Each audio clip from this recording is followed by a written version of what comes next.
So the question is assertion reason based question है।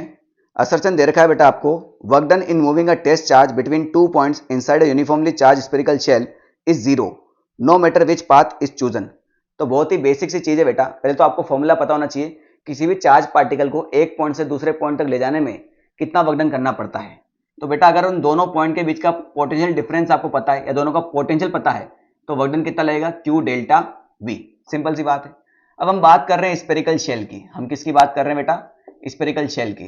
तो बेटा इलेक्ट्रोस्टैटिक में जिन जिन ऑब्जेक्ट के लिए आपने इलेक्ट्रिक फील्ड निकाला होगा उन्हीं ऑब्जेक्ट के लिए आपने पोटेंशियल भी निकाला होगा। सिंपल सी बात है। स्फेरिकल शेल की अगर मैं बात करूं तो अंदर इलेक्ट्रिक फील्ड 0 होता है, सरफेस पर KQ/r² और बाहर KQ/r²। अगर मैं पोटेंशियल की बात करता हूं तो सरफेस पर पोटेंशियल कितना होता है बेटा अपना, KQ/R।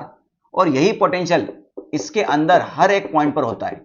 यानी ये किसकी तरह बिहेव करता है, इक्वी पोटेंशियल सरफेस की तरह। किसकी तरह बिहेव करता है, इक्वी पोटेंशियल सरफेस की तरह। ये इसके अंदर जितने भी पॉइंट होंगे उन सब पर पोटेंशियल कितना होने वाला है, V होने वाला है। सिंपल सी बात है, डन है। ठीक। अब यहां पर क्या बोला इसने कि एक टेस्ट चार्ज को हम कहां ले गए, between 2 points inside a uniformly charged spherical shell.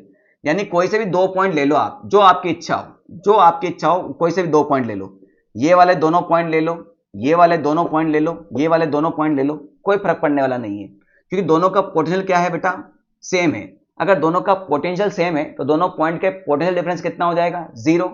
जब दोनों का बीच का पोटेंशियल डिफरेंस ही 0 है तो वर्क डन भी कितना हो जाएगा, 0। इवन अगर इसमें कहा जाता कि चार्ज को सरफेस से अंदर लाया जा रहा है या सेंटर से सरफेस पे लाया जा रहा है तो भी आपका वर्क डन 0 ही होता। डन है। चलिए, यानी आपका असर्शन कैसा है बेटा अपना, ट्रू है। ठीक है। अब रीजन की बात करते हैं। Electrostatic potential inside a uniformly charged spherical shell is constant and is same as that of the surface of the shell. तो सिंपल सी बात है बेटा, रीजन तो करेक्ट बोला इसने और रीजन कैसा है बेटा अपना, ट्रू है। और रीजन ही असर्शन का करेक्ट एक्सप्लेनेशन भी है ना। जब तो भैया ये अंदर सभी जगह पोटेंशियल सेम है तभी तो हम वर्क डन को 0 कर पाए। सिंपल सी बात है।